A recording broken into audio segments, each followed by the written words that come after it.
fell to my knees. I was out of breath. I'm like, holy fuck, like I can't even deal with this. I saw abuse as good coaching. I regret everything. If I could go back in time, I would not have joined. It's like somebody saying, God has a plan. God wanted me to go through that? Everything was a lie. The community was a lie. The friendships were a lie. There's never going to be justice. Just shut the fuck up at some point and be healed. Boom. In the flesh with Julie Anderson. Julie, the last time we spoke on my channel was 2 years ago. We did a multi-level misery episode virtually, and now we've met in person. So that's pretty cool. What do you think? It is. It's really cool. You have how many subscribers on YouTube now? 3 million? Yeah, right. I got over 15,000. That's amazing. Yeah. But by the time this comes out, who knows? You never know. It could be 3 million. It could be 16,000. Yeah, there you go. So this has been the last 2 years.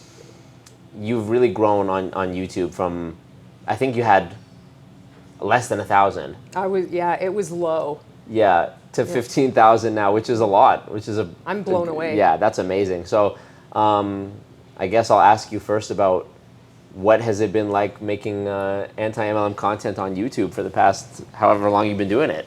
I was surprised at how it was similar to making content on TikTok and Instagram, like making videos, and it was one of the things that I was taught in MLM was that the best time to post is now o'clock. Like, just do it. Just like it's one of those things that stick with me. And so, because I don't care about, I don't care about views. I don't care about, monetizing my content like I've talked about. It gives me the freedom to kind of create an experiment and do whatever I want. And I really like that freedom. So making content on YouTube, it's been like a learning process because I was like making TikTok videos where I'm not really thinking and just spitting stuff out. And with YouTube, it's just a different animal. Like people just expect something different. Okay. So what I found when I started speaking out more about like my experience and then exposing multi-level marketing companies is people like the community, like the YouTube community, kind of has helped guide me and been really supportive in giving me feedback. Right. Like, and it's been so kind. So it's such a comparison to when I was in MLM. It's so harsh. Everything that you're doing is wrong. And so, doing the journey on YouTube, starting off by just kind of, it's shit. It's kind of like it's not very good. Yeah. And I don't really know what I'm doing, but I'm just going to keep showing up anyway and trying it. And then people started to like give me encouragement, and so that gave me a bit more confidence to keep making more videos. And gradually I feel like I've kind of found a rhythm of what I really like to create, and I really like doing live streams. So that's kind of like my playground. And then people would give me, suggestions, or they'd send me content, and so then I'd just like bang out different pieces of content. And then other content creators like you, Hannah Alonso, have like shouted me out and has had like referred people to my videos, and they've subscribed, and they've supported me, and I want to like support other creators as well. That's amazing. That's kind of roundabout, but it's been really cool to see. I'm just blown away. I was surprised when I hit 3,000. I thought this is enough. Like, this is more than enough. So anything else is just, I'm so surprised. That's well, you post a lot. You stream a lot, and you post a lot. So, I mean, I'm not surprised, honestly. I think it should be more, of course. I think you should have more. I should have more. I think Hannah Alonso should have more. Yeah. Following up on the YouTube content creation that you've been doing, have you experienced what people like Always Marco experience, where you're getting cease and desist letters and lawsuits and having to move across the world? And what's that been like? I haven't had anybody, like stalk me that I know, but I have had cease and desist. So the first kind of cease and desist-ish, I think it was like a drunken email, and it was sent by Dustin Mansell from Paid Per Letter. And now this one has come, like it's morphed into Send It Academy. But these guys are so funny because they've since like commented on one of my videos. I pinned their comment. They said, keep it up. Every time you make one of these videos, it's like we get more content. So I'm like, well. So wait, is this guy for the people who don't know, is this guy like a distributor for he's the CEO. He's the CEO? Yeah, and so did I ever tell you this story? No. Okay, this is awesome. So paid per letter. It starts, this is before it's Send It Academy. So this is before anybody knows what's going on. There's just these cryptic images on Facebook of stacks of envelopes and people saying, I can make all this money. You can make money just writing letters. And they weren't, now it's like you can make, there's been more information because a lot of other people have spoken out about this. But in the early days, nobody knew what this thing was. And what it is people now will say you can make $50 to $75 an hour writing letters. But what it is that casinos, like to function, virtual or online casinos, they have to have some kind of clause in there that they will offer you virtual tokens if you write a handwritten thing on an index card. Very specifically, it can't be printed, you can't cheat. You need to be like I, Julie Anderson, do hereby declare I would like to get these free tokens of blah, blah, blah, whatever. And then you have to mail this in. You have to put this investment in. You have to mail this out. Oh yeah, mail this out. And then the casino in like 6 weeks or maybe longer will then credit your account. You have to put your information in, virtual tokens, and then you gamble with them. Oh my God. And so, then, okay. Oh yeah. Go on. Okay, yeah. So then you gamble with this, and then you have to reach a certain threshold. I think it's like $100 before you can cash out. Now, this exists on its own. People have been doing this for entertainment. They know that this is just a pastime. But what this paid per letter did is that, well, we're going to sell you a course on how to do this and free people you. And our course is very special and different because when you're also going to get paid on your team members that you bring into this, the real money is like selling this stupid course. So this all kind of came out, and so then I started, to make content. I made like a whole bunch of content on it. Okay. And one of the distributors said, Julie, I would like to come on a live stream with you. And then, debunk this or whatever.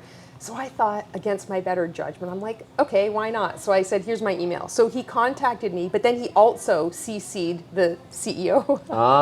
And then I think also his partner or whatever. So the live stream was approaching. So I kept it very professional, very curt. Mm-hmm. And I was like, what are these dates? Would these dates work for you?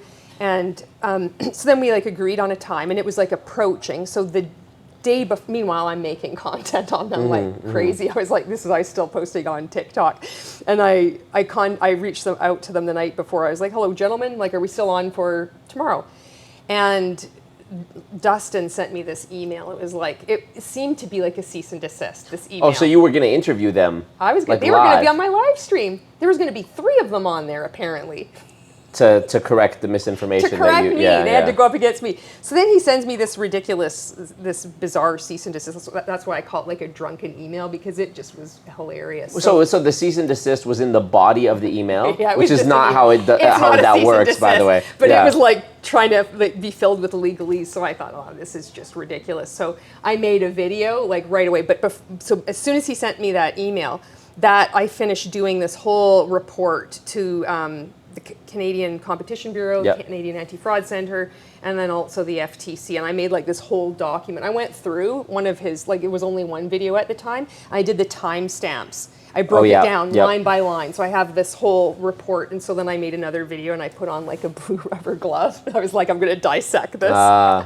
And so anyway, so then that's not really technically a cease and desist, but it was meant to intimidate. Well, it's also funny too, sorry to interrupt you, but it's also funny because their whole thing is about writing letters and they couldn't even Yes. They couldn't even properly write a thing. It's true. A cease and desist letter is a letter. You couldn't even get it done with the proper PDF and have a lawyer do it. That's fucking hilarious. No, he could have sent me a letter. And it was so funny because even when he sent this email out, it was I want you to remove content. I'm like, what content? Where? Because I've got it everywhere. Are you going to name each piece of content? So, of course, I never went anywhere. And then I was sent 2 more cease and desist from another company, which I'm still not going to speak about. But I will tell you, it came out of Transact Card and Finmore. And I was making a lot of content about this company on TikTok, on Instagram, on Facebook, and of course on YouTube. Mm-hmm. And I was even, and I did retain a lawyer because I don't trust these people. And there's been other content creators that have, let's see, what else can I say about this? It was said that I was going to be used as an example for any other anti-MLM content creator that came after me. And I forget if it was 4 other or 5 other content creators that were also sent cease and desist Okay. by this particular company. Oh my God. So anyway, that's that one. But they had like the second cease and desist letter. It was quite lengthy and detailed. I remember I spoke to Robert Fitzpatrick about it, and I said, well, I'm proud of this one particular reference I said about cockroaches running around in the Dubai sun. Oh my God. I was creative with my metaphors, and there was, anyway, that's what I'll say about that. So this paid per letter thing is not, or was not it wasn't like an MLM. It's an MLM. Oh, it is an MLM. Oh, it's an MLM. So yeah. they've taken over this entertainment, like people that use this as entertainment, knowing that like online casinos offer this, and they've taken that like legitimate thing over like as part of their MLM. And then they're also selling courses on crypto and all this other crap now. That's so you can recruit people to also write these letters to online casinos. But is that actually a thing, the online casino? Yeah. You get a $75 credit. Yeah. That's what it is. It's a credit for their casino. You get a credit. Yeah, you you have to gamble, you have to accrue enough winnings, and then you have to cash out, and you can't, and there's all these stipulations. So each casino of these online casinos will have these requirements. What you have to write on this, 4x6 card or whatever, it has to be blue ink. If any of these requirements, like you miss, they toss out your But why do they even have that as a thing? Why do online casinos have that as a thing, that you can just get free money for writing on this thing? It's the same way as offering like you can enter like Tim Hortons roll up the rim without buying a coffee. Like, there has to be because it's like some lottery law. There's some okay. kind of law. So Okay. you're not. So people they're framing this as like you're earning $50 to $75 an hour for writing letters, but you're not. Okay. And so there's actually a content creator. Her name is My Jackpot Journey, and she had put out all this content for free because she just does this as an entertainment. There's Facebook groups. There's people that knowingly do this. This is just to pass the time. It's But do you fun for get the them. money? Do you actually get the money if you write the card? No, you get tokens that you have to gamble with, and then if you win, then you get the money. But you have to cash out, and you can only cash out if you get up to $100. Yeah, it's so complicated. So it's like a scam within a scam within a scam, because it's an MLM, it's gambling, and it's a course selling thing. Yeah. I love it. Yeah, and that's We've reached peak slop, like grifter slop. I love it. it's so true. And now it's called Send It Academy. Yeah. And it's doing the same shit, I'm guessing? Same shit, more courses.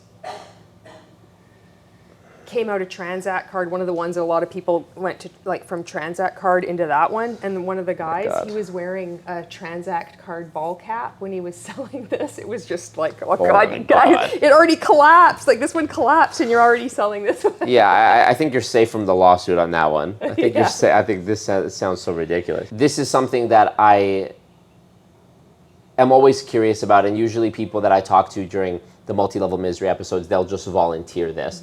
But a lot of times people are so, when they're telling their stories about being an MLM, it like brings them back to that, and they're so like, it's almost like they're still in it when they're talking about it.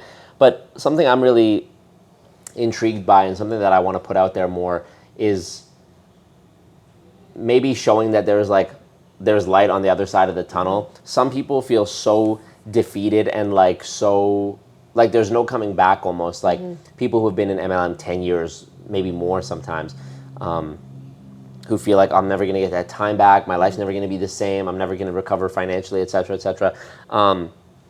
So I want to sort of put out that there's hope for like a sense of normalcy, regaining a sense of normalcy after MLM. And you were somebody who's like was so in for 5 years, and you were so like committed to it.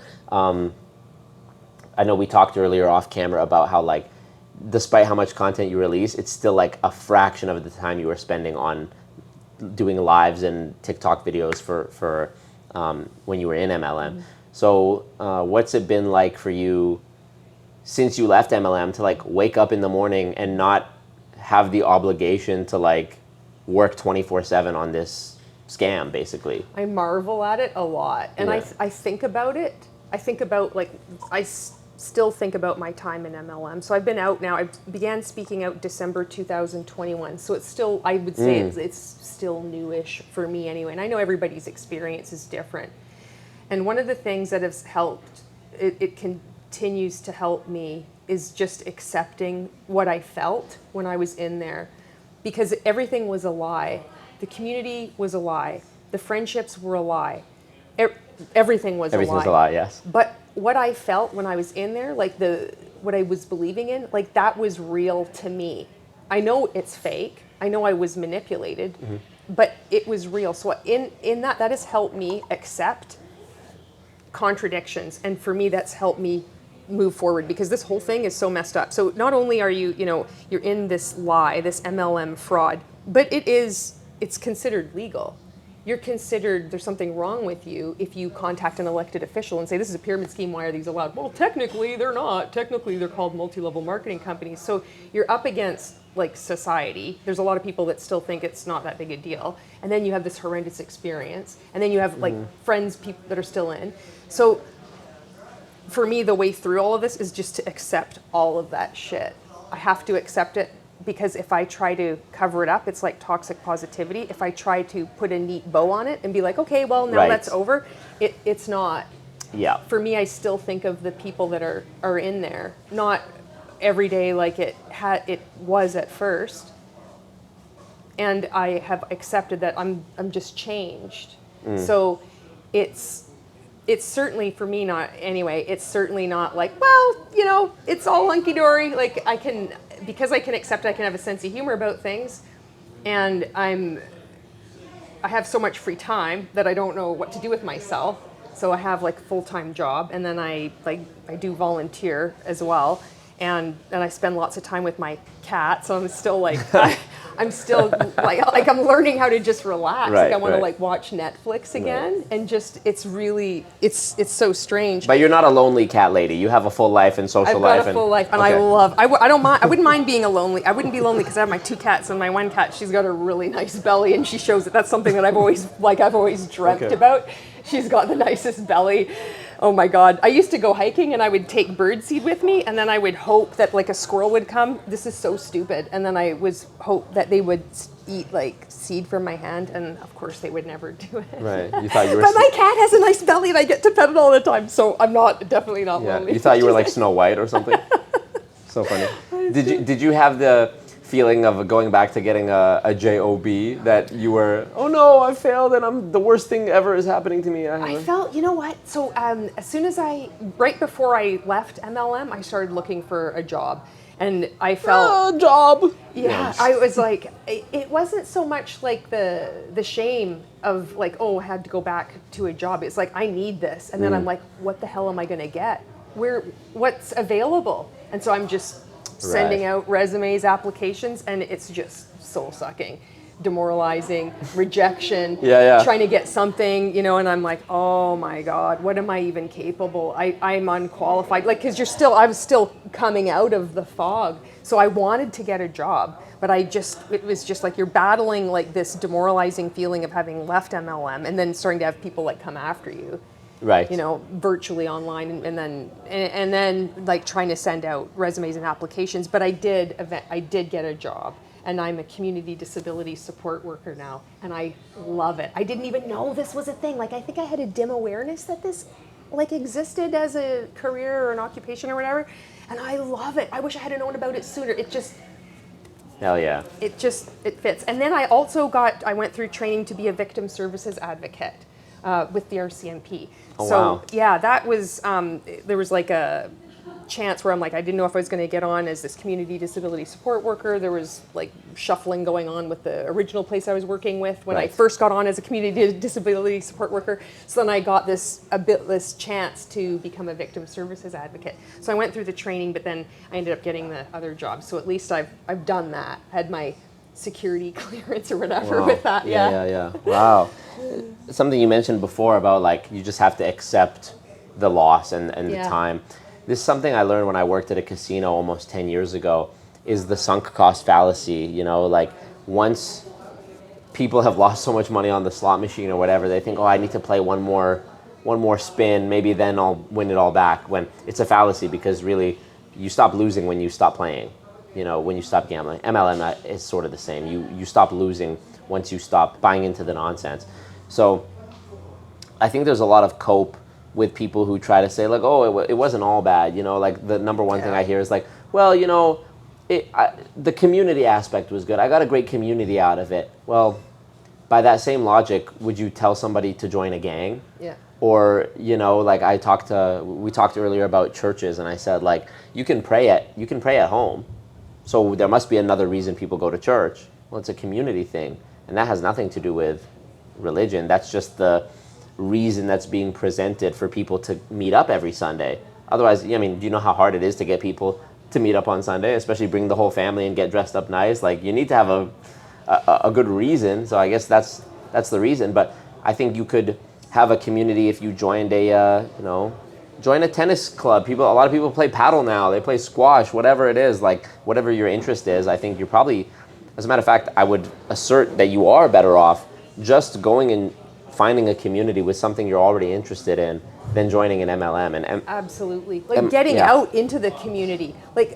So this is my take on it, and I know there might be people that completely disagree with me, but I regret everything. I think it's like cope to try to say there is a silver lining. I think it denies the absolute disgusting horror, this like cancerous, vile thing that it is, by trying to find something good in it to explain it away. And I know there's nuance to that. I know that there can be like, well, I can find meaning from this. Like but to me, where I'm at, I'm like, I don't find anything good. It was all fake. It was all abuse. Can I think back and like force and find my like something good? Why? To make somebody feel more comfortable with me calling it a cult, where they don't want to admit that it is. I'm like, this thing was horrible. And now I know there's people that are probably like, oh no, I really like it. I just don't. I regret everything. If I could go back in time, I would not have joined at all. Yeah. And I don't care if it would have like made divided by zero and made the universe like crumble. And I think like just even getting out into the community, like going out to the grocery store and you're just having a conversation with someone just generically, like without thinking like I'm gonna recruit them. And it's amazing how quickly you can start connecting with people, just neighbors even, where before it was all closed off. You feel like, oh, I need to do something, I need to join a Facebook group, I need to find another community of like-minded people. You just need to get out into the community. Just go for a walk. Like go to the store. Touch grass, literally. It really is. And it's amazing how that's been one of the big things that I've kind of relearned. So stupid, because it's like I knew this before my time in there, but it's like it almost deletes so many of your memories or experiences before. It's so weird. It makes total sense. I mean, it's only controversial again when you talk about MLM. It has this special privilege, because if you imagine saying to somebody who was a victim of a violent crime, but think about the lesson you learned. Or imagine saying to a woman who had the worst thing happen to her, oh, well, at least it made you more resilient. I don't give a fuck about that. Exactly. If I was that person, I would feel insulted. Imagine it's like somebody saying, God has a plan. God wanted me to go through that? Fuck that. I don't want, I would rather not go through that. So I would, rather than telling people, oh yeah, but it happened for a reason. No, I would just rather it didn't happen. And with MLM, there actually is a path to making sure it doesn't happen, because you mentioned before, like, there should be a law and technically it's legal. Well, even that I'll push you back on a little bit, because no, pyramid schemes aren't legal. MLM has just been effective in labeling itself and marketing itself different. Ponzi schemes are illegal. Pyramid schemes are illegal. So to say MLM is legal is sort of a quagmire we have to translate as well, because what is an MLM? Well, when you go through the actual nuance of what any specific MLM does, how it actually operates, the deception that its distributors actually use, the inherent fraud of their endless chain structure, whether they draw it as 1 and then 2 or 5 and then 1, it's still an endless chain. They have different names. It's a forced matrix, it's a binary, it's a 2-up, it's a stair-step breakaway plan. All of it is just the same. All of it is just the difference between 1 times 5 or 5 times 1, or so yeah, it is illegal. Pyramid schemes are illegal. You realize when you analyze them that there is actually no difference, aside from a very careful vocabulary of deception and marketing and relabeling and threatening with lawsuits and controlling the narrative through lawfare and harassment and I endure it. I endure it. I know it personally. So I think it's good of you to say that, because I don't think I've talked to anybody who has said that. I regret it. I don't think it was a I don't think it was good. I think there's a pressure for people to keep the same kind of toxic positivity that they were in MLM, because it exists outside too. It's like there needs to be meaning. You need to move on. It needs to be, as soon as you leave, then everything is great. And this is like proof because you've left this horrible, evil thing. And it's not real. And it doesn't mean that it's not good, like when you leave, but it's like to gloss over that. I think it does. I think it can really harm people because they believe there's something wrong with them when they leave MLM already. And then if they're not healing fast enough, if they don't feel confident to be making content, because not everybody needs to be making content. Not everybody needs to be speaking out. Like the most important thing is to just get them healthy, get them safe, get them into like a mental health. Just that's the priority. And so it's so easy to like compare to what other people are doing, how they're speaking out, and think I'm not enough. Because it's still that it has its hooks in you, and it has like self-doubt has its hooks in everybody anyway. But when you've been in like a high control group, and then you're trying to grapple with like what the hell you've been through, trying to make sense of it, and then you're trying to heal. You're like, well, I'm not doing it right. I should be grateful. I have a gratitude journal. I should do my affirmations. What is real? This is all bullshit. Like it's a quagmire, and it's like what is it? Sinking sand? What is it? Quicksand. Quicksand. Yeah, sinking sand. Yeah. Quicksand. There's weasel word. Yeah. It's like quicksand too, because you think, oh, I'm gonna be free, but then it's like getting sucked into the same thing, like of trying to find a happy ending to this story that there is no ending. And it's like you just have to let go, and you have to accept, and you have to let go, and then it's just there's so many loose ends. There's never going to be justice. There's never justice for victims. I believe that. Robert Fitzpatrick, I think he mentioned something about like he doesn't have hope, but hope is not required. And if I'm misquoting him, that's on me. But to me, that resonates with me. That emboldens me. That empowers me. I'm like, I don't need it either. I can help one person with whatever I do, and then that way I can find meaning. This is so convoluted. I know I'm rambling. Sorry. No. I mean, it makes sense to me. I do understand. And the toxic positivity thing you mentioned about how you're never supposed to look at an experience as bad. It's always something that's like propelling you forward. An arrow needs to be pulled back before it's shot forward. God. I'm sure you've heard things like this. Not only is it a cope, but it's just a clever way that MLMs control you and your mind, even from the beyond. You've already left it behind, but it's still that nagging voice about getting a job. They've conditioned people to think a job is the worst thing that can happen to them for so long. It's the best thing. Like I was talking with you earlier, and I'm like, I have benefits. Like my dental is covered, my optometrist is covered, and I'm like my retirement, and then I got vacation days, and it's amazing how much money that you make without buying How to Manifest Money course. Right, yeah. Just not spending that on that. It's like, I'm like, my bank account is growing quickly, Totally, yeah. Yeah, and I mean, also not having to spend countless dollars each month on nonsense, and also having some sort of like, as a human, just having like some balance to your life where you work for 8 hours and then you still have the rest of the day. Because, I mean, MLM people are so funny. They'll say, this thing gives you time freedom. And if you don't achieve the time freedom, they'll say it's because you didn't put enough time in. And they'll talk about how like, I have time freedom. If I'm on vacation, I can do a Zoom call. Why the fuck would I want to work on vacation? Do you not understand the concept of a vacation? The vacation is so that you're not working. That's what the point of it is. Why would I want to work on vacation? You people work 24/7 and you shit on the 9 to 5.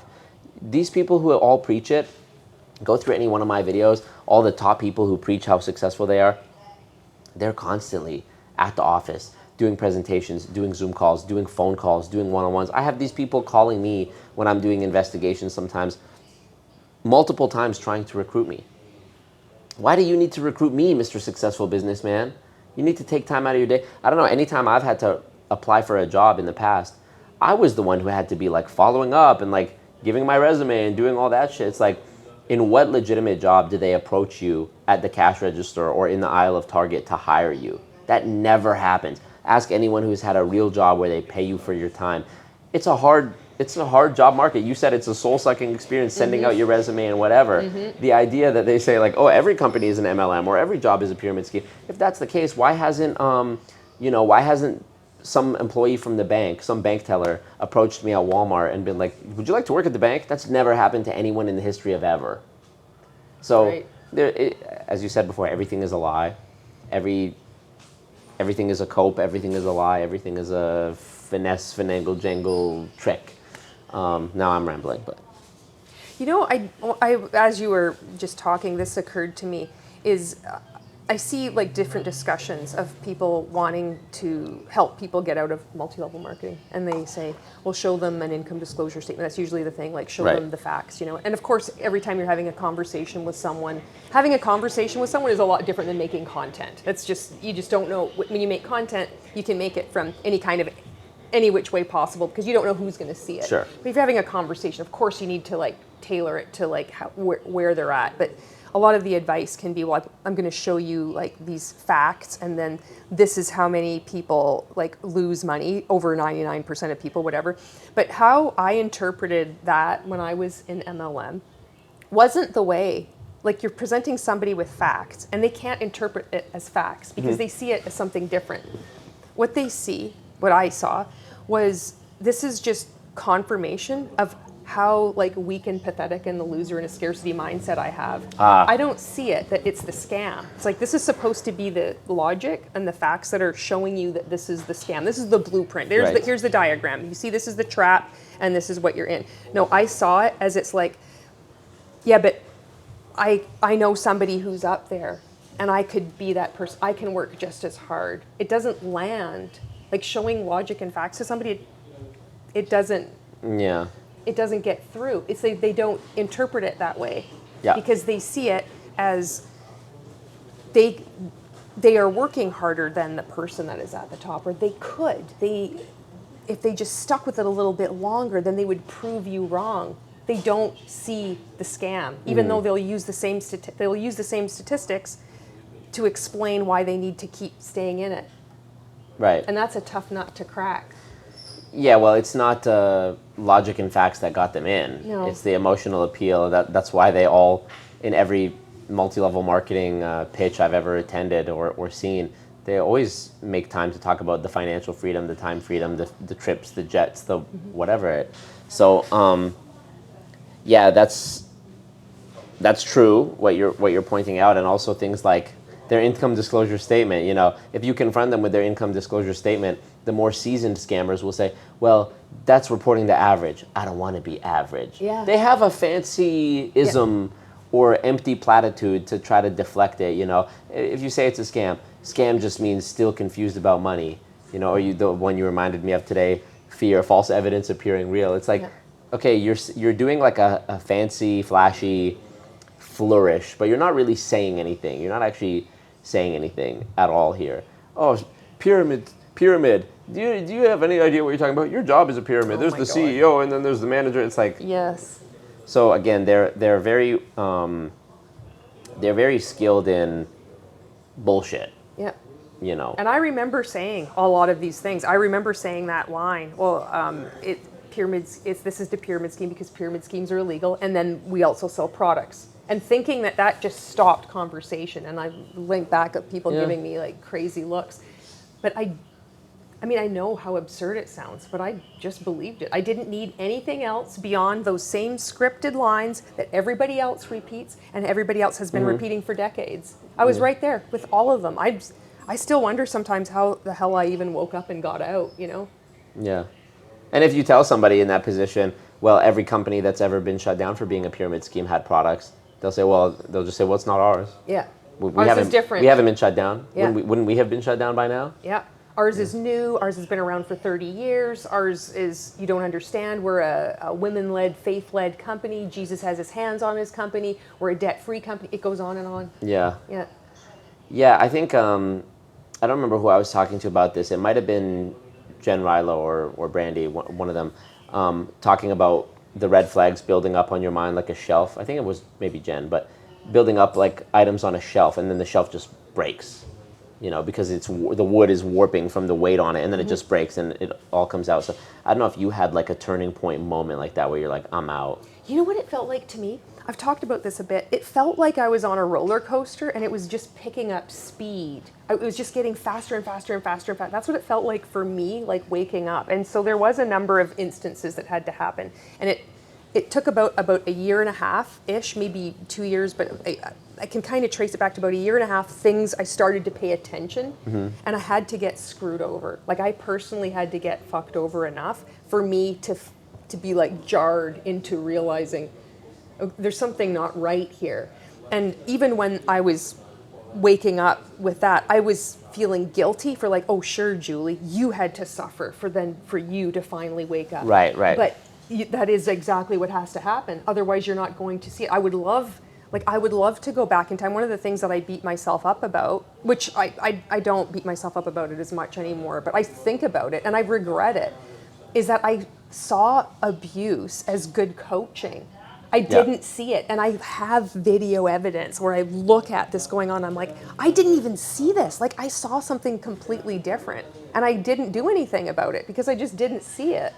Yeah. Yeah, I think that's probably the last level of brainwashing, is when you've convinced people to not believe their own eyes and ears. I think George Orwell wrote something about that in 1984 that I would butcher the quote if I tried to remember it, but it was something about getting people to not even believe their own eyes and ears. And you don't. It's another, I'm seeing a different reality. I know there's some people that are faking it. They're like, they know it's a scam, but I'm actually seeing something totally different. Like if this is the white cup, it's a black mug. I would see the black mug. It's not that I'm willing it to be, I'm not manifesting it, Right. I'm not I actually see something different. So back to when I was saying it felt like a roller coaster, I noticed, I just kept noticing more contradictions. I noticed that like how I was getting like fucked over. And then I started to watch anti-MLM content. I was really cautious at first. I was afraid people were going to see me somehow. I was afraid I was going to accidentally like it and then be like, oh my God, how do I unlike it? Oh my gosh. Yeah, it's like a terror. I've made memes about this now, and then people are like, oh, that's how I felt too. It's like they're looking in front of like a guy with the balaclava on. Yeah. It's like on the computer, and it's like, this is like you when you're in an MLM looking at anti-MLM content. Yeah. So as I was getting this insatiable need to figure out what I was in and why I got sucked in. So I was reading Ponzi-nomics. I got Stephen Hassan's Combating Cult Mind Control, Freedom of Mind. And then I'm like listening to Roberta Blevin's podcast, hearing different stories. And I'm like, oh my God. But I still didn't fully understand in my body. And this is something else I want to bring up because I've talked to other people about this. And it's really hard to put into words because logically, like, you understand that it's a pyramid scheme, but the feeling is still, it's like the feeling is still with the cult. So there's this doubt, there's this uncertainty. You're like, well, maybe there's one out there that really is good. Like maybe I'm missing something, even though it's not. It takes time for that to separate. And so as I'm going through this process of like working my way through Robert Fitzpatrick book, because that took me some time because it was just, I was so sick to my stomach realizing how deep this thing was. And how it had just gone on for so long. Yeah. I was like, I felt betrayed. I felt disillusioned. And then talking to David Breer, oh my God. So I'm like learning more and more, and it felt like I was just picking up speed to getting out.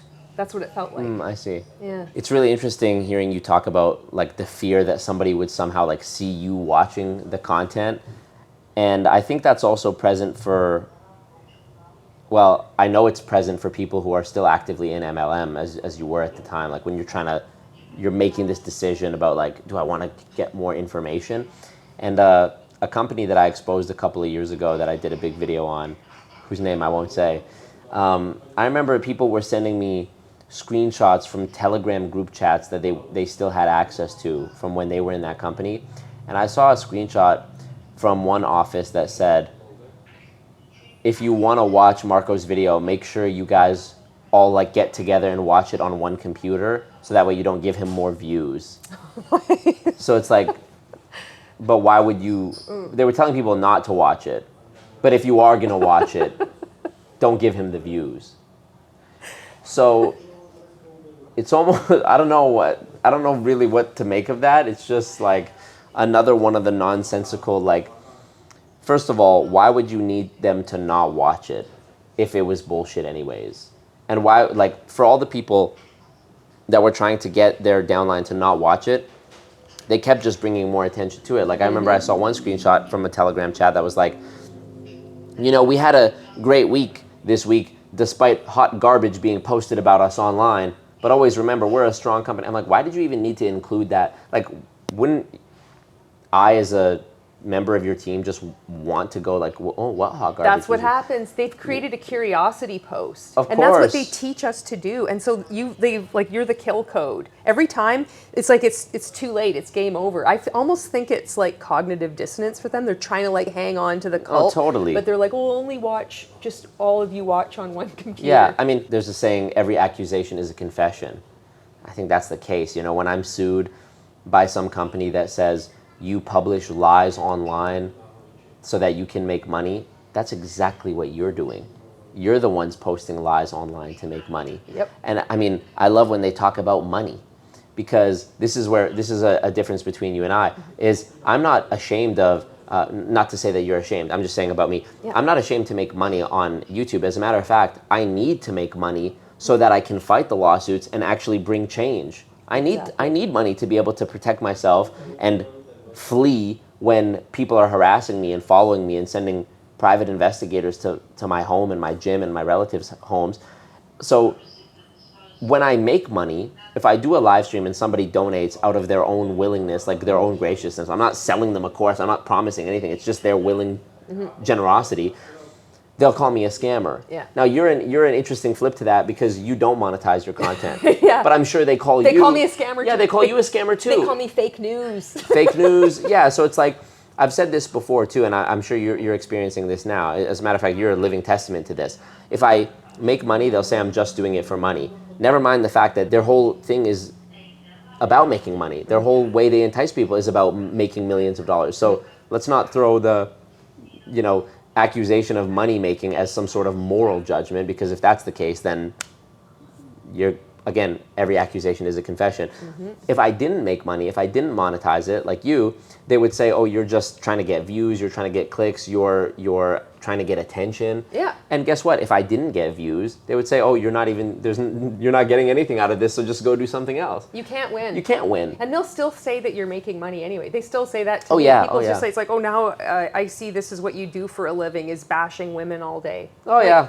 I'm like, You're it's the same script. you're self-hating Yeah. woman, you hate women, yeah. It's the same crap, and I'm like, there's nothing that you can say when they're in that.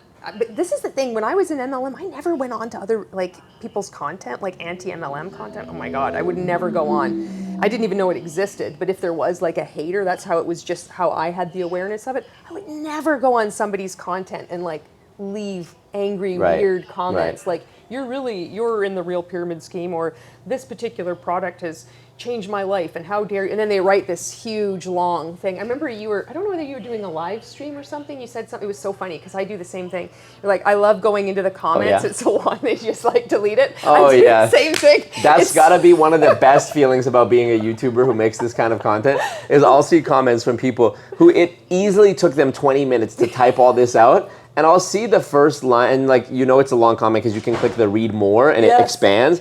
And as soon as I see the first line, you don't know what you're talking about, I just click delete, or I click hide user from channel to block them or whatever, and I don't even read it, and I'm like, that's so funny to me, because they've just wasted so much time typing this, nobody's ever even gonna see it. I love that. Which, I mean, they would probably see us laughing about that and think, oh, that's information control. You don't want people to see another perspective, just like what you're doing. But the difference is here, they are actually spreading misinformation and disinformation. I'm trying to spread the truth. So, and it's like, I will like frame it even harsher sometimes, because a lot of this is like abuse. Like, you are in a cult and you are apologizing for the cult. You don't have any rights. You're not entitled to my time or my community. You're not entitled to anything. So sometimes I'll like turn it around, because that's what we were taught in MLM. Like, you're not entitled to anything. And they don't like that. They don't like to be accused of being entitled. So I'm kind of like hoping that might, plant a little seed as well. Yeah. And also with them leaving comments, it's like, you shouldn't have to leave a comment if what you're preaching and promoting is so infallible. You should be able to post your own content and get way more views than I would ever get, and why are you even worried about me? Yeah. I'm just a hater anyways, right? Yeah. You discredit me, oh, you're just some guy making videos in his apartment. Okay, then why are you here? Go then. Why are you, ignore me. If I was truly nothing, you'd ignore me. Yeah, and you know, when I began, I wanted to mention this too, I'm glad that you brought this up, is that it was really important for me to like control the comments, where like chase those people out, because they throttle the conversation of what MLM is. Yeah. And they're used to getting their own way. They don't like to have anybody pointing out that it's a scam, or to have somebody that is like a victim or a survivor wanting to speak out. Those comments, they're like big steaming turds just in the middle of your living room. It's not welcome here. You're not, this is going to chase people away that I want to help encourage come forward, because it's that same social proof that when you see somebody in an MLM say, hey everyone, I just made a post, can you boost it in the algorithm? And then you have like 5 Arbonne girls go, all comment, I love this stuff too. And so people will come across this, they're like, oh, sounds really cool, maybe I should check this out. And the same thing happens when people are looking at anti-MLM content and they're going through the comments, they're looking to find validation, they're looking to see their own experiences reflected back at them, and it's like they're looking for safety. And when it's just clogged with that crap, it chases people away, because it chased me away. And so I know when there's people that are like new to speaking out, it can be really intimidating to try to just deal with that, because you think, I want everybody to have their say. They don't get the right to have your say. An abuser, a predator, doesn't have the right to take over and then tell you what you can and can't do. They can get the hell out. Yeah. The only exception I make for them is that if somebody comments and they reach out to me and they want to debate me on my channel, that's good. I'll welcome it, because rage baiting in the comments behind a faceless profile is one thing. You're just a profile picture. Okay, actually, let's see your face and hear from your own mouth. You describe what it is you do, why I'm wrong, and this, I mean, you got to do some debates, because that's truly the funnest thing, is to just, somebody left me a very flattering comment on one of my debates where they said, Marco is a master of the art of just letting your opponent bury themselves by talking. And it's like, all these guys that come on to debate me, they all claim to have seen my work, to enough of it to like debunk, like to defeat me, to destroy me, right? Yeah. And they've either seen other debates I've done, or they've seen at least the video they're commenting on.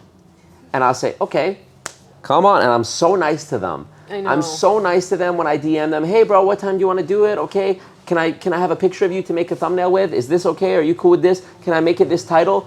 They have no excuse. So many of them, at the last moment, they'll pussy out. Oh, actually, compliance won't allow me. Compliance? You're not your own business owner?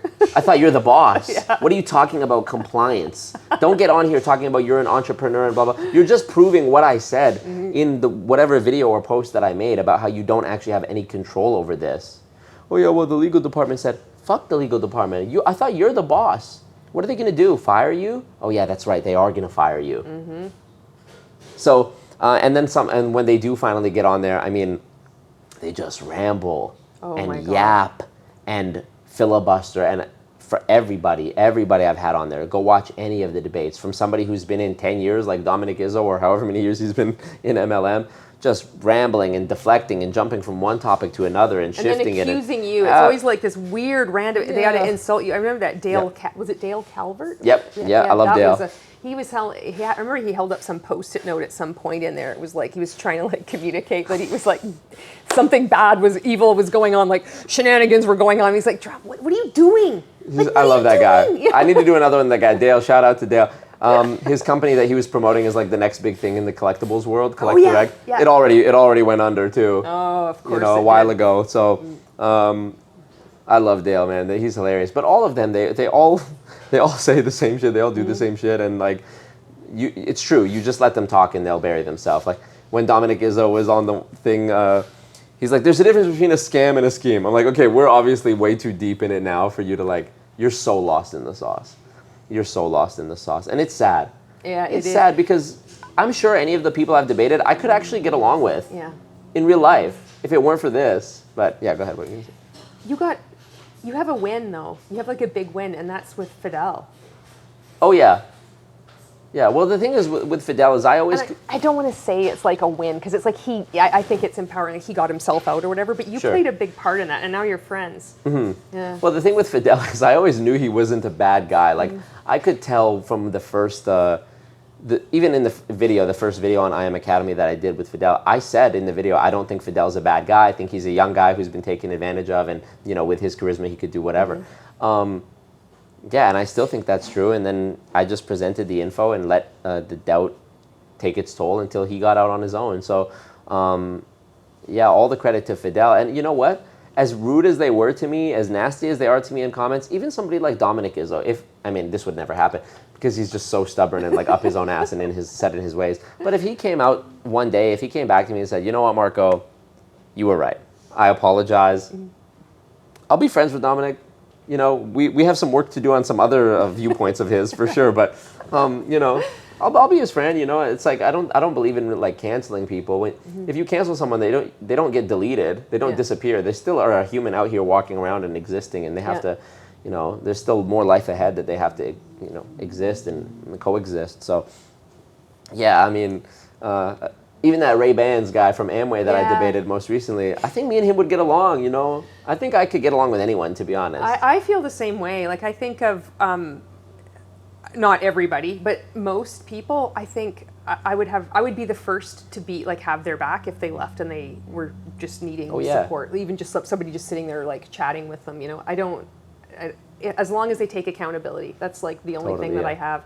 And that Ray-Bans, it was like there was parts in that that debate, it was like heartbreaking because I could see where he was reading the comments as it was going on, and I just felt like, oh my gosh, like you can, I know. It's like he's a good guy, and it's like this, it's just so sad to see, because you can see it's like he doesn't want it to affect him, and it is, and it would affect anybody, and it's just like people want to see him get out, people want to see him not get sucked in and like throw out all this money, and you can see that he's got, like he's creative, he's like, it just, he looks like one of those good guys too. Yeah, he's charismatic. He would be great if he just did anything else, I swear. Yeah. It was just like when he was looking and reading the comment, you could see, and I thought, oh God. I felt bad too, but I mean, what can I do? It's like, wake up, Ray, you know, I'm trying to help you. Yeah. And by the way, anybody who thinks I'm like bullying these people, putting them on the spot, they reach out to me every single time. They reach out to me every single time. And they shit talk. And they demand. They don't ask. They demand. Bring me on this show. I'm gonna destroy Marco. Okay, bro. Hey, what time? Does 7 p.m. work? Yeah. You know. So rude. It's so fucking rude. It's so. But I mean, even that is like it's an internal conflict. Yeah. Why I shouldn't make them that upset. No. You know, if everything they're doing is fine, and even Ray, man, I feel bad. Somebody commented this afterwards. I love that I do these publicly because the comments always pick up on things that I never even noticed at the time, and then I just laugh because like there was one moment Ray said like I'm the highest income earner in my household, but is it based on our conversation? I'm pretty sure his household was just him, his girl, and his kid. So it's like, how many people are in the household? What do you mean? Maybe by household he meant like his family, but like that's not your household though. Yeah. It's like how many people are there? Yeah. I think like that one part where he was talking about if you jump off the cliff and then but what if that was, I had to clip that. That was a whole clip. That was a good that exhibited MLM. That right there. It doesn't matter. God. We will like, and this is the thing, like when we're in it, we will think on our feet like that, and we will think that's the most amazing thing. You think it was a bar. Oh yeah. We'd go back and like we would like be going back into groups. It's like, oh, look at this. Like, it's so true. It's like I did it. I got my first hater, and this is what I said, and everybody would be like, yeah. And we're like, ooh. Yeah, it's true. And you know? And I also love, like, I think Baddog, shout out to Baddog Sports, he commented, it was a quote from Ray where he said, I don't care he said, I want to help people, and then 2 seconds later, I don't care if people lose money.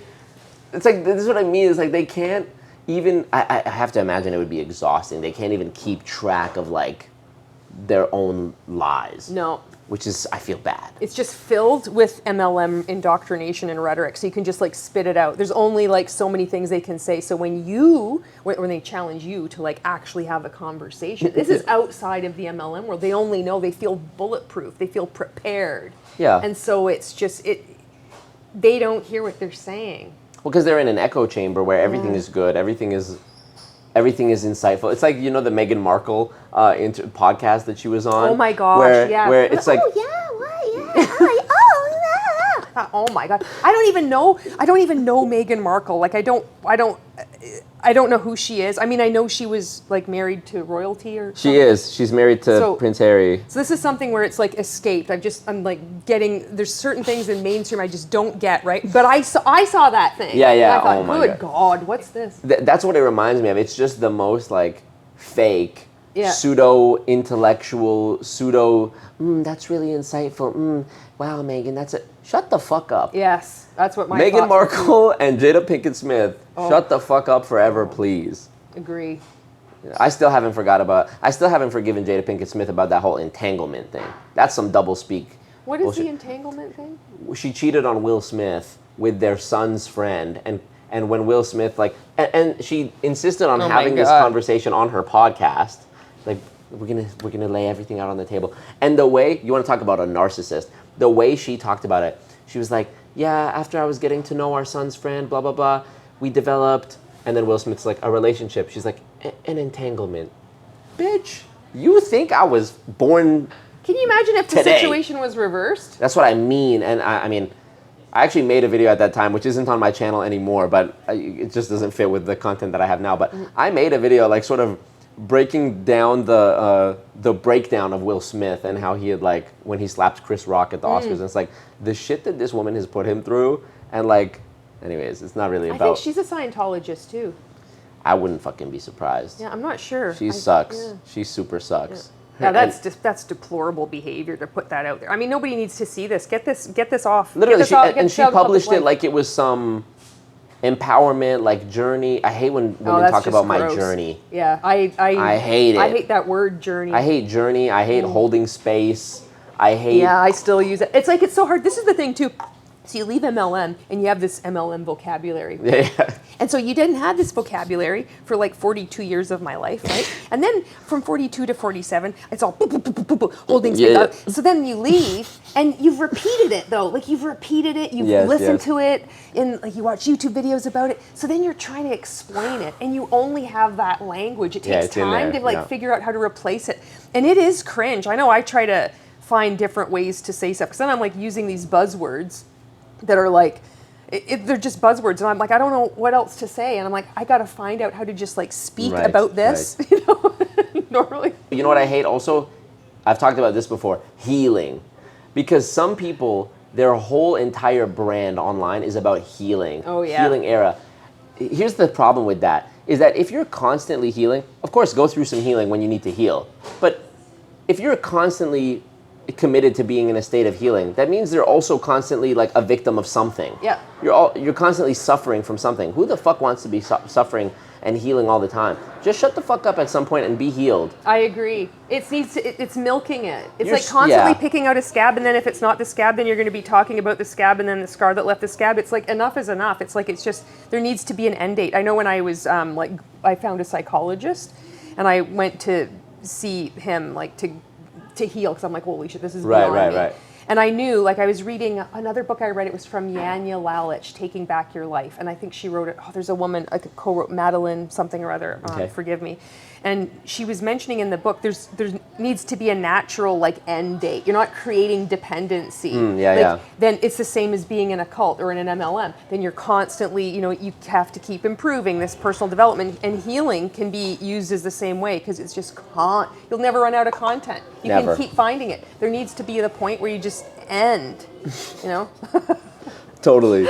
You're not living either. It's just like living in the past or talking about this. It's just this process. It doesn't need to be documented either. When does this get offline? When does it get private, Yeah. And I feel like most of the time it should have never been public to begin with. Absolutely. It's like people oversharing and trauma dumping. It's like, I was going to say this. I know a guy who is a comedian, and a couple of years ago when I was in like the stand-up comedy circuit in Edmonton, he did this one really good joke about how like, every year in Canada there's like the orange shirts thing to like remember the Native children who were killed in the residential schools or whatever. So he was Native, and so he did this bit where he was like, people are always trying to like heal and put their trauma behind them, but every year I have people being like, remember?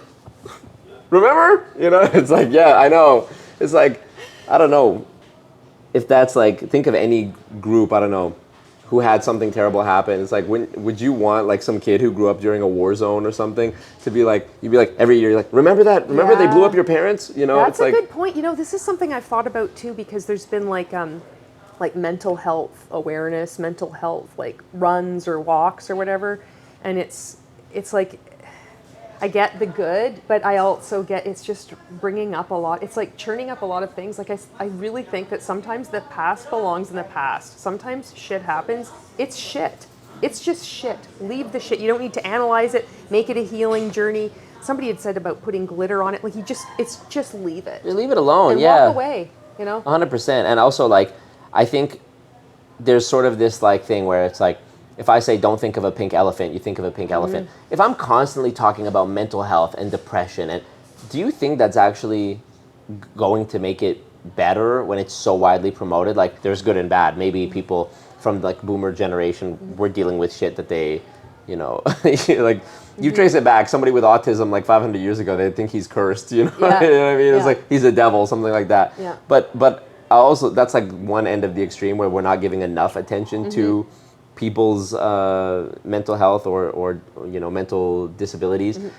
But now fast forward to today, it's like I think we might be putting a little bit too much, you know, the Jada Pinkett Smith thing is a great example. We're putting too much emphasis on like sharing, healing. And that's not healing. That's just abusive. That's so rude. It's so Yeah, disgusting. yeah. I mean, it's so disrespectful. It's not contributing like to any kind of empowerment at all. It's just this weird flexing of like humiliating your partner Completely. on air for what, like to make money, and then actually people are applauding you. Like that is just so. Nobody gross. applauded her. Everybody Oh, hates. well, that's Everybody that good. I've ever talked to hates that. I don't even know how she's still a. I swear to God. You know, I'm This thinking could of- easly turn into a Jada Pinkett Smith episode because I've got a lot to say. But go ahead. You know, like thinking about that mental health, there's like, I think there's so many, I have so many thoughts about this. It's important, people will constantly say the same thing. It's so important to talk about mental health, but then shit goes down and then everybody wishes that people would be speaking about mental health. Like nothing is really getting done. Like people are more into seeking out help, asking, you know, getting into therapy, but there's still this like huge stigma. And I think the way it's being talked about is like this mental health, this boogeyman. And I see, especially with young men, and just like with men in general, there's this, I think that you need to call out like what it actually is. So there is, this is so going so off topic, but I know when I was on TikTok, I had mentioned like there's going to be many people that just never get mental, like never Right. seek a therapist, and that's just the way it is. It's like we're just going to deal with it. And I remember I was like catching shit. People like, oh, how dare you say that? I'm like, how dare I say the truth? So then maybe by speaking the truth, then maybe somebody could actually go and seek out therapy instead of denying that this happens. Especially like older generations, they don't want to because there's pride, there's shame, there's stigma, there's all this stuff. So instead of actually talking about what's going on, no, let's gloss it over and just say you should do, you know, Yeah. that's another aspect. I I'm also- like, sorry, I'm rambling No, all go over ahead, the place. go ahead. No. I mean, so I've also, back like, this is like 5 years ago, I did like a string of therapy sessions with the therapist. And it was maybe, I don't know, maybe 10 sessions. And this is over the course of like months. And it was helpful, I would say. It's always helpful to just like talk about stuff that might be bothering you and get another perspective. But let's say I went into a therapist's office and I didn't really have any problems. Do you think a therapist would like just send me away? Of course not. You know, how do I explain this? Like, is it actually in the best interest of a therapist to heal you? Because then if you're healed and you stop coming, They should be working themselves out of a job. That's what they should be doing. And so if Right. they're not, then that's not good. So Well, I mean, you could counter that by saying, well, there's always new people to come in, but I don't know. I don't know. I'm conflicted about it. I'm not completely. no, I get it. If you were to book in somebody, well, let's just sit here. You already paid for it. Maybe there's going to be something that's. I mean, you're a human. You must have experienced something. Well, you can do. I know people. I'm sure people do. I'm sure there's like celebrities who like just for the fuck of it go to a therapist and just like talk, which you could say, okay, that's helpful as well. But it's like, I don't know. Again, I go back to the thing about like having a community. It's like go to tennis or play paddle or, you know, go knitting or join a book club or something. Surely you can talk to those people about it. I mean, think of like I used to work at, my dad when I was a teenager had a hair salon, okay? All the girls that cut hair all day, you would hear them talking, basically being therapists to their clients. It's like, why is that different? You know, they're talking about it. That could be helpful to them to talk. Yeah, have community instead of being so isolated. And it's sad that maybe like that is the only avenue that people have, is like for paying somebody just to listen to them instead it's just needing friendship and community. And I know therapy can be very good for people. I'm feeling like I feel so good that more people are accessing it. Like there's, you know, and trying to find like a proper therapist. But from what I understood, and I really lucked out, is that it's supposed to, well, for me, for my experience, for what I was looking for, I wanted to fix what was wrong. I wasn't able to function. I couldn't process stuff. I was incapable. This was beyond me. I needed help. I recognized that. Right. And from the beginning, it was like I was told, like, this isn't going to be going on interminably. My goal is to like basically work myself out of a job. You're not going to, you know, you have the skills then. You're stronger to deal with shit on your own. It's not this crisis kind of thing where I constantly need my hand held. You're not supposed to have your hand held. You're supposed to be able to stand on your feet again. And things are going to go wrong. Like you're going to still have like horrible things like happen in your life. But it's not, you can get through it. That's what I think it's good for. And I know this is like really overgeneralizing a lot of what people go, you know, for to seek therapy. This is just my tiny like experience of being in an MLM cult and like what I was seeking out help for. But I think there's a danger when people are coming out of an MLM cult and they're getting into something that is so similar, because it's a lot. The language is the same, like especially if they've been in MLM coaching as well, same concepts. Like he'd be saying something and I could finish his sentence with some things, but it was so distorted. It was like, that's not what it means at all. So I think there's a danger for people that get to see somebody who is maybe some kind of therapist, where it is going to just continue on. They might be seeking to replace that which they just left. I see, yeah.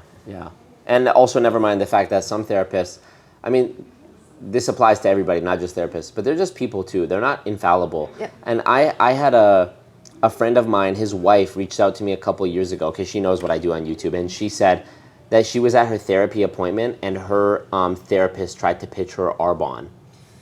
See, that can happen. So it's like even your therapist can get sucked into some shit. You need to vet them. I know I asked the psychologist I went to, like, do you support MLMs? Do you have experience with a cult? And it doesn't support MLMs, didn't really have like a really full understanding of MLMs, but knew enough, didn't support them, didn't buy them, and didn't do anything. And I think that people, if they are seeking out help, that they should make that as part of their criteria. The last thing somebody needs is to get like pitched as they're going into therapy. Because it was brutal. Like I know for me, like I didn't know what to expect going into this friggin' thing. Like I didn't want to ever reach out. I thought I'd been through so much in my life. Surely to God I can get through this. And then no, I couldn't. And so I felt like I've told this story, so I feel so stupid because it's so melodramatic, but I was just walking down this path. I walked down like towards my mom's house. I walk back and I was like, I fell to my knees. I was like I was out of breath. I'm like, holy fuck, like I can't even deal with this. I was out for a walk and it was like this overwhelming weird shit, like took me to the ground. Really? I'm like, yeah. After you left MLM? Yeah. I was already speaking out. It was about 4 months after I'd been speaking out. It took me out after 4 months. But what made you feel that? Just the idea of as I was working through Robert Fitzpatrick's book, Ponzinomics, it took me months to get through it because the scope, like the magnitude of it, I'm like, I'm like, oh my God, this is so much bigger than I thought. This isn't just Mon 8. This isn't just rank makers. This isn't just Arbonne. Wait, this goes back how far? Yeah, it was just like, and then realizing, you know, all the people, it was so much. And so I was on the ground and I Googled and then I sent an email out right away. And even just sending that email, like asking for help, like I didn't even think to ask, like, do you have an appointment? I'm like, I'd like to book an appointment. And then I heard back and they're like, yes, I have availability or whatever. And the first appointment I had, I said, I can't even believe like just how sending that email, I felt actually better. It was weird. And he was like, that's a thing. Like that's a phenomenon or whatever. But when I approached going into this, I thought, okay, I'm going to use the same things that I did when I was in MLM. I'm going to get out of my comfort zone and I'm just going to do whatever I need to do. It's probably going to really fucking suck. And it really did. Like it's just, you know, speaking about things that I don't want to speak about, but I need to, I see. you know, and it's not, it's certain, and I've seen this painted as incorrectly too in various TikToks or whatever, or things on Instagram, where they're like, oh, you're constantly reliving the past. Well, that certainly wasn't my experience. It wasn't about perpetually being the victim. It was about like, it was about healing. It was about figuring out what this shit is and then like moving on from it. So in order to do that, like trying to make sense of stuff and then like kind of like helping me through that. So it wasn't about dwelling. It wasn't about like constantly picking the scab. It was very helpful, but it was very, very difficult. But I just approached it like the same as I did in MLM, and before that, the same as I did when I was in triathlon. I'm like, okay, I've got to do hill reps today. It's going to hurt. Yeah. I'm just going to get through it. But in this case, it's like, oh my God. Yeah, wow, that's really interesting to hear about the when you were on the walk and just like feeling that crushing weight of realization, you know, like everything had been a lie basically for the last however many years. And that was 4 months, about 4 months after I had already been speaking out. I was already like making TikToks. MLM is a pyramid scheme, like 5 ways that MLM are pyramid schemes, like just doing all kinds of, it was before I was making YouTube videos anyway. Right, I see. And it still didn't land. So it's like when I was mentioning it, that feeling in your body where you still don't, it still belongs to the cult. The conditioning still lives within you. And it takes time for it to detach. It's like it's the first part, it's like it detaches from your brain and then it's kind of, it resides in there before it goes. I remember in 2021, when Fidel finally like was ready to vocally admit that I am like, that he realized what it was and that he had called me and we were on FaceTime and he was like, you could just tell he was stressed. He was like, fuck, it's a scam, bro. I was like, I know, it's all right. Like, you know, it's really something to, it's just such a unique position to be in that, you know, we're still kind of early in the grand scheme of like MLM being exposed online because they've been so successful and still are to a degree in silencing people, intimidating people with lawfare. There are people who were making MLM content, they'll come out and make a splash and then they'll stop. They'll disappear. People have written books and then disappeared, or, you know, written books under a pseudonym and you still don't know who they are to this day. And yeah, it's still early in exposing it, but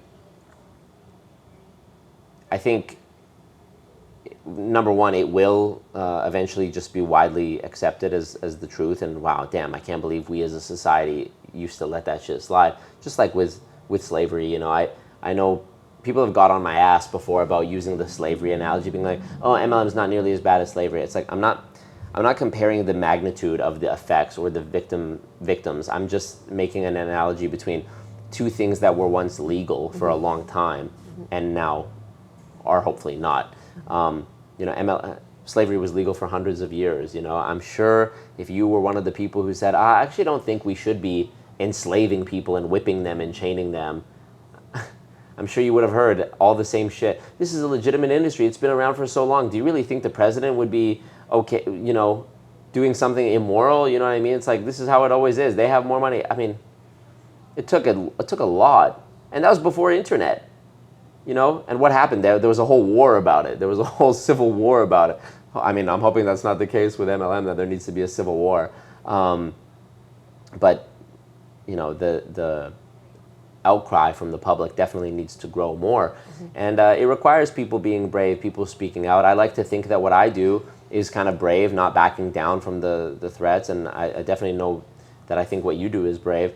And so, yeah, we just need more of that. Recruit 5 brave people who recruit 5 brave people, you know? And, you know, you bring such a good, like, lightheartedness and, like, brevity, if I'm using the word correctly, to it, like, this sense of humor. And I told you this before, where it's like, that's something I've really learned from you, is just, like, this nonchalant way of just being, like, bringing humor to this topic.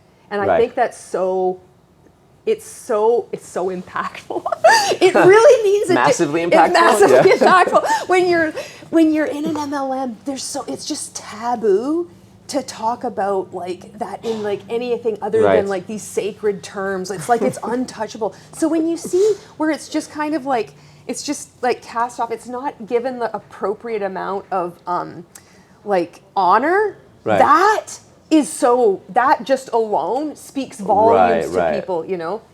Right. It's like the there's an old adage about this, something like laughing at the things that scare you, something about that. Like, isn't this part of the Emperor's New Clothes? The old, like, I think it's like Aesop's Fables or something like that, where like the Emperor is so delusional that he walks around naked, but thinking that he's wearing like the most magical silk, but only he can see it because he's the only one worthy. And so everyone has to act like he's not naked, but they're like secretly laughing at him. I might be misremembering what this story is about, but yeah, I mean, you need to laugh at it because people have had it built up in their minds as this grandiose thing that when they see somebody like me, like literally clowning on it and dunking on it and looking at the top recruiters who people in the company look at as like literally gods, It's true. showing how actually full of shit they are and being like, yo, this guy's a fucking clown.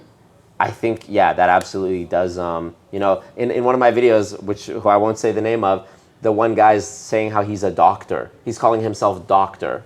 He's not a fucking doctor. He's a scammer. He's a fat loser who scams people, literally. And it's I mean, there's that too where you're like calling it out, but even like where it's like really subtle, where because there's people that are in MLM and they act like they don't care. They say that they don't care. It doesn't really affect them. But then it's like when you really don't care, that's what comes across. So even when you're doing like a live stream and you're joking around, when it's just this subtle dismissiveness where it's just like oh well, and you just move on like that.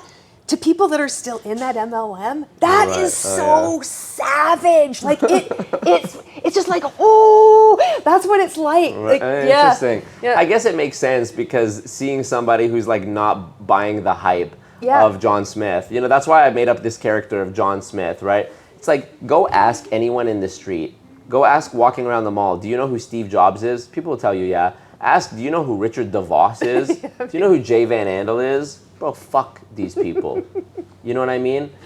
And it's like, yeah, they've been so edified, actually they've been deified within their companies that I guess, yeah, I never thought about that before, but like people who are seeing other people just like clown on them maybe is actually like a really helpful thing, yeah. Humor bridges. Like humor is a bridge, and it breaks things down. So even, you know, when there's truth to it, and it like if somebody's watching your content and they're in the right space to do it, it breaks them down, and it kind of like it drops the cult identity. That's what I think anyway. That's what it's felt like to me. Like it allows it to come. It's like this. It's a safe space to laugh. When you laugh, you don't have those defenses up. You know.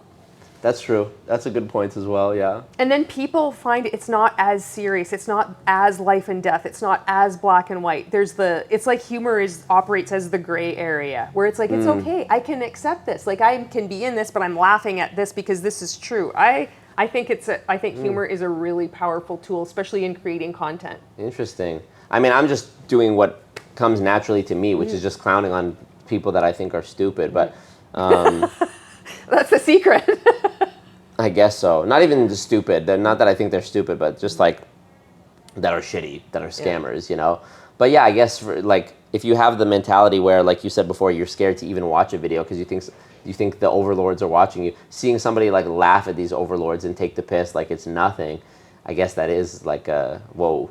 Yeah, because you don't even realize that other people don't view that person as a god. Yeah. You don't realize it until you see it. Then you realize, I thought this. Like, you don't see it until you're forced to confront it, and you see, oh wait, the whole world doesn't believe the same way I do. And you didn't even think that until you were conditioned to think that. Did you know about, I don't know who's the owner of Monet, but did you think about that person as some trailblazer before you were in? No. Not at all. Not at all. Fuck them. Yeah. Yeah. But sorry, what were you going to say? No, that was it. Yeah. Amazing. Interesting. Okay, well, I don't know. You have any more you want to talk about? No, I'm good. I should probably hit record and start now. Yeah, right. Okay, well, subscribe to Julie. You're Julie Anderson on everything. Yep. Julie Anderson on Instagram. I think it's Julie Anderson 426. Okay. With a little underscore Julie Anderson 426. It's so unnecessarily that's bad. complicated. I know. The underscore kills you right there. It is. But people seem to find me. Just type in Julie Anderson 426 or just whatever. Just don't even follow. Just don't even bother. It's shit it. anyway. She's just a hater trying to get clicks anyways. What can true. I say? Okay, cool. Well, this was really cool meeting in person. Follow Julie and anything else? Thanks, Marco. Thanks, Marco. Yeah. All right. Peace.